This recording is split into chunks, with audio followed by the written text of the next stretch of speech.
Hello दोस्तों, आप सभी का स्वागत है आपके अपने चैनल एसएससी एग्ज़ाम एकेडमी में।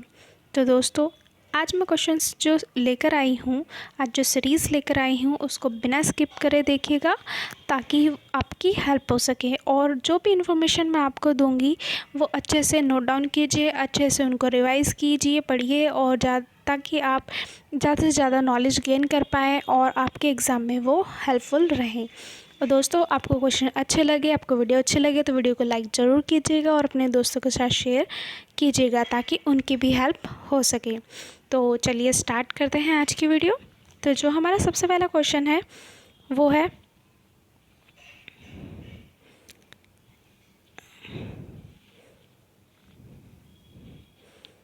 सबसे पहला क्वेश्चन है हमारा, भारत के गवर्नर जनरल जिन्होंने कलकत्ता से भारतीय राजधानी को दिल्ली स्थानांतरित करने का प्रस्ताव दिया था, तो वो थे लॉर्ड हार्डिंग सेकंड। ठीक है, लॉर्ड हार्डिंग सेकंड भारत का गवर्नर और जनरल थे जिन्होंने भारत की राजधानी को कलकत्ता से दिल्ली स्थानांतरित करने का प्रस्ताव दिया था।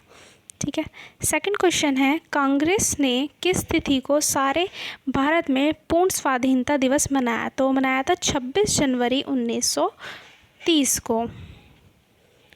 ठीक है, नेक्स्ट क्वेश्चन है,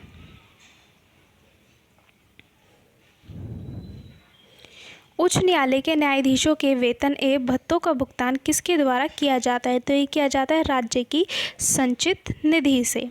बुद्ध का जन्म कब हुआ था? तो ये हुआ था 563 ईसा पूर्व में। ठीक है दोस्तों, नेक्स्ट क्वेश्चन है 5th नंबर और इसमें पूछा गया है, भारतीय प्रतिभूति तथा विनिमय बोर्ड को वैधानिक शक्तियाँ कब प्रदान की गई थी? तो ये की गई थी 1992 में। ठीक है, भारत की प्रतिभूति और विनिमय बोर्ड की स्थापना 1988 में हुई थी। ठीक है, 1988 में की गई थी और इसे सेबी अधिनियम 1992, ठीक है, 1992 के माध्यम से 12 अप्रैल, ठीक है, ये डेट भी याद रखेंगे, 12 अप्रैल, ठीक है, 1992 को वैधानिक शक्तियाँ प्रदान की गई थी। ठीक है, नेक्स्ट है, रमन प्रभाव का प्रयोग किया जाता है। तो रमन किससे किया जाता है? एक्स किरणों से किया जाता है। एक्स किरणें रमन प्रसार कोर इलेक्ट्रॉनों द्वारा ना सुनाई देने वाली बेचौल एक्स किरण प्रसार करती हैं। ठीक है, नेक्स्ट है, मुगलों के दौरान कृषि दशाओं के बारे में सर्वाधिक महत्वपूर्ण सूचना का स्रोत है। तो ये है N.A. अकबरी। ठीक है दोस्तों, ये आईने अकबरी है। ठीक है, ये यहाँ पे गलत हो गया, ये है आईने अकबरी। ठीक है, आईने अकबरी। ठीक है, अब्दुल फजल की आईने अकबरी से अकबर के समय की कृषि संबंधी की संरचना के बारे में हमें पता चलता है। जो आज के इतिहासकार हैं उनके लिए मुख्य स्रोत है आईने अकबरी। ठीक है, नेक्स्ट है, सरगासो समुद्र किस महासागर में स्थित है? तो ये है अटलांटिक महासागर में। ठीक है, सरगासो समुद्र अटलांटिक महासागर के बीच में एक चक्र है। ठीक है, चक्र में एक क्या है? क्षेत्र है। ठीक है, नेक्स्ट है 9th नंबर और 9th में है, भारतीय संविधान के अनुच्छेद 1 में यह घोषणा की गई कि इंडिया अर्थात भारत एक क्या है? राज्यों का संघ है। लाल कुर्ती आंदोलन के प्रणेता थे सीमांत गांधी। ठीक है, नेक्स्ट है, हवा के वेग को किसके द्वारा मापा जाता है? तो ये मापा जाता है एनीमोमीटर के द्वारा। ठीक है दोस्तों, नेक्स्ट है, दोस्तों मैं थोड़ा आपको जल्दी जल्दी करा रही हूँ इसीलिए मैंने आपको सिर्फ ये एक क्विज़ नहीं रखा है, आपको ऑप्शन नहीं दिए हैं, डायरेक्ट क्वेश्चन और आंसर दिए हैं ताकि आप ज़्यादा से ज़्यादा क्वेश्चन कर पाओ, मैं आपको ज़्यादा से ज़्यादा क्वेश्चन प्रोवाइड करूँ। तो नेक्स्ट है, पान की लता में बनने वाली जड़ कौन सी होती है? तो ये होती है आरोही जड़। ठीक है, आरोही जड़ यानी कि क्लाइंबिंग रूट्स।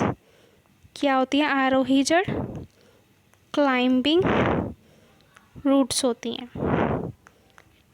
ठीक है, इस प्रकार की जड़ें हर्बल वनों की संधियों तथा पर्व संधियों से निकलती हैं। ठीक है, और पौधों को किसी आधार में चढ़ने की सहायता करती हैं। इस प्रकार की जड़ें अगले सिरे पे, ठीक है, जिसका अगला सिरा होता है फूल कर छोटी छोटी ग्रंथियाँ बनाती हैं, जिससे यह एक चिपचिपा द्रव निकलता है। ठीक है, जो ग्रंथियाँ होती हैं इनसे चिपचिपा द्रव निकलता है, जो तुरंत ही हवा के संपर्क में आते ही सूख जाता है। ठीक है, नेक्स्ट है, पत्ता गोभी खाद्य पदार्थ का संग्रह कहाँ करता है? तो ये करता है पत्तियों में। ठीक है, जो पत्ता गोभी खाद्य पदार्थ जो होता है वो क्या होता है? पत्तियों में होता है उसकी।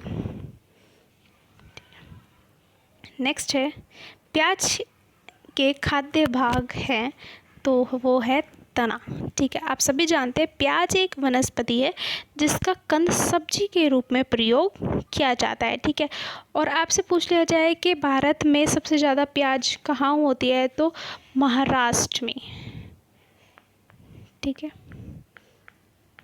महाराष्ट्र में प्याज की सबसे ज़्यादा खेती होती है।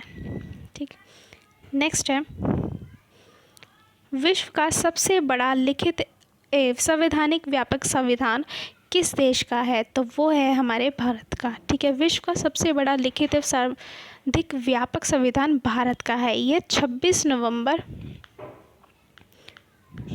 1949 में 1949 को भारत का संविधान पारित हुआ था और ये प्रभावी हुआ था 26 जनवरी 1950 से। ठीक है, नेक्स्ट क्वेश्चन है 16th नंबर। थोड़ा सा इसको बड़ा कर लेते हैं ताकि आपको अच्छे से दिखे। और 16 नंबर है, भारतीय संविधान कैसा है? तो भारतीय संविधान अशांतता कठोर और अशांतता लचीला है।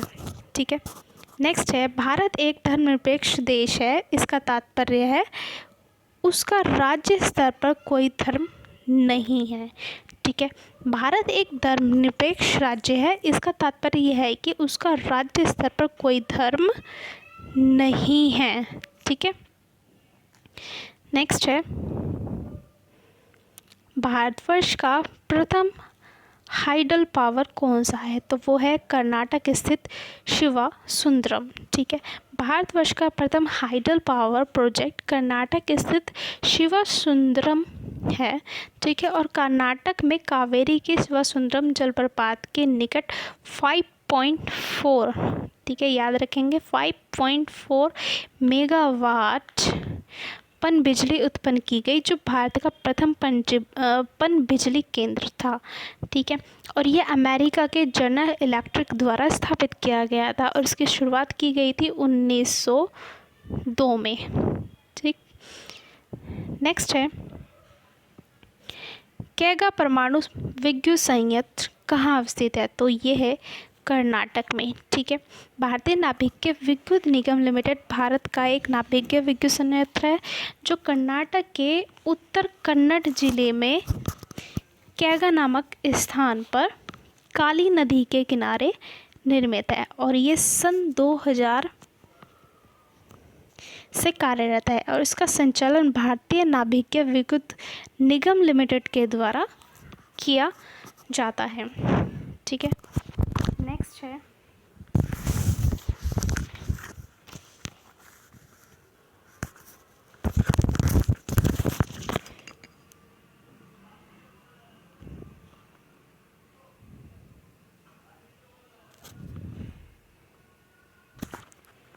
एक क्वेश्चन दोस्तों, हाँ ये हमारा रह गया 20 नंबर।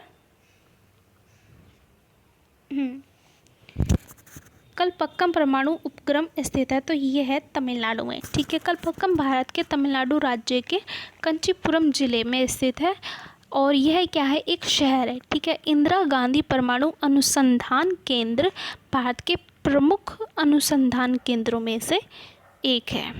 ठीक है, अब नेक्स्ट पे चलते हैं। तो दोस्तों मैं बहुत ही धीरे धीरे बोल रही हूँ ताकि आप नोट डाउन कर पाएँ और अच्छे से आपको समझ में आए कि मैं क्या बोल रही हूँ। आपको एक भी चीज़ आप ऐसा ना हो कि आप समझ ना पाओ, मैं जल्दी जल्दी कुछ बोल दूँ, ठीक है। नेक्स्ट है, विश्व के सबसे बड़े गैस आधारित विद्युत संयंत्र की स्थापना भारत के किस राज्य में होने जा रही है? तो ये होने जा रही है उत्तर प्रदेश में, ठीक है। नेक्स्ट है, वाणिज्य स्तर पर प्रथम सौर ऊर्जा परियोजना स्थापित की जा रही है, तो ये की जा रही है जैसलमेर में, ठीक है। भारत में पवन ऊर्जा का विकास 1990, ठीक है, 1990 के दशक में शुरू हुआ था और पिछले कुछ वर्षों में इसमें काफ़ी वृद्धि हुई है, ठीक है। सोढ़ा बांधन, मैं लिख देती हूँ, सोढ़ा बांधन, ठीक है। जैसलमेर राजस्थान का सबसे बड़ा पवन ऊर्जा संयंत्र सोढ़ा बांधन, जो कि कहाँ है? जैसलमेर में है, 25 मेगावाट, ठीक है, याद रखेंगे 25 मेगावाट। तथा जो दूसरा सर्वाधिक क्षमता वाला पवन ऊर्जा स्टेशन कौन सा है? हर्ष पर्वत, जो कहाँ है? सीकर में 12 मेगावाट का बनाया गया है। और भारत का दूसरा पवन ऊर्जा पार्क राजस्थान में जैसलमेर जिले के लोद्रवा, कहाँ पर? लोद्रवा में स्थापित किया गया है, ठीक है। नेक्स्ट है, भारत अपनी कुल तेल खपत का लगभग कितना हिस्सा आयात द्वारा पूरा करता है? तो करता है 2/3, ठीक है। भारत अपनी ज़रूरतों का 84% तेल बाहर से आयात करता है। भारत को तेल और गैस के मामले में 2018 और 19, ठीक है, 2018-19 में 100 अरब, ठीक है, 100 अरब डॉलर का व्यापार घाटा हुआ था और इससे भारत को कमज़ोर किया है और इससे संघर्ष की स्थिति पैदा हुई है भारत में, ठीक है। नेक्स्ट है, सबसे प्राचीन वाद्य यंत्र कौन सा है? तो वो है वीणा, ठीक है। वीणा भारत के लोकप्रिय वाद्य यंत्रों में से एक है, ठीक है। इसका प्रयोग शास्त्रीय संगीत में किया जाता है। वीणा सुर ध्वनियों के लिए भारतीय संगीत में प्रयुक्त सबसे प्राचीनतम क्या है? वाद्य यंत्र है, ठीक है। नेक्स्ट पर चलते हैं और नेक्स्ट है, संगीत यंत्र सितार का आविष्कार किसने किया था? तो ये किया था अमीर खुसरो ने, ठीक है। संगीत सुदर्शन में कहा गया है, ये याद रखेंगे इसका नाम, संगीत सुदर्शन, ठीक है। संगीत सुदर्शन में कहा गया है कि सितार का आविष्कार 18वीं, ठीक है, 18वीं शताब्दी में अमीर खुसरो नामक एक फ़कीर द्वारा किया गया था, एक फ़कीर ने किया था। नेक्स्ट है, वेलोड्रोम किस खेल से संबंधित है? तो ये है साइकिलिंग से, ठीक है। ट्रैक साइकिलिंग के अरीना को वेलोड्रोम कहा जाता है। आधुनिक वेलोड्रोम में मुख्य रूप से अंडाकार ट्रैक होते हैं, ठीक है। नेक्स्ट है, निशानेबाजी और तीरंदाजी का खेल परिसर किस नाम से जाना जाता है? तो ये जाना जाता है रेंज के नाम से। नेक्स्ट है, पर्सनल कंप्यूटर डैश बनाने के लिए साथ कनेक्ट किया जा सकते हैं, तो नेटवर्क, ठीक है। पर्सनल कंप्यूटर नेटवर्क बनाने के लिए साथ कनेक्ट किए जा सकते हैं, ठीक है। नेक्स्ट है,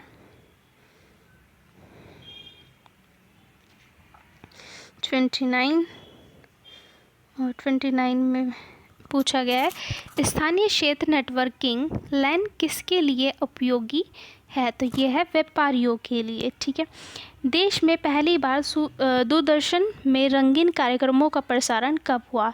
तो ये हुआ था 15 अगस्त 1982 में, ठीक है, 1982 में।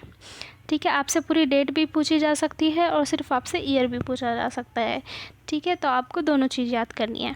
नेक्स्ट है, प्रथम बोलती फिल्म कौन है? तो वो है आलम आरा। ठीक है, आलम आरा 1931 में, ठीक है, 1931 में बनी थी और हिंदी भाषा और भारत की पहली बोलती फिल्म है। ठीक है, आलम आरा। इस फिल्म के निर्देशक थे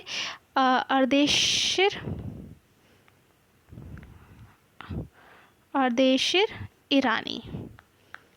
ठीक है, इन्होंने इसका निर्देशक थे। ठीक है, नेक्स्ट है, भारत की प्रथम 3D फिल्म है तो ये है माय डियर कुट्टी चालन। ठीक है, नेक्स्ट है, भारत का प्रथम समाचार पत्र कौन है? तो ये है बंगाल गजट। ठीक है, बंगाल गजट भारत में प्रकाशित होने वाला एक अंग्रेजी भाषा का समाचार पत्र था और इसके प्रकाशक थे जेम्स अगस्टस हिक्की। ठीक है, यह एक साप्ताहिक पत्र था जो कलकत्ता से 1780, ठीक है, 1780 में प्रारंभ हुआ था। ठीक है, नेक्स्ट है,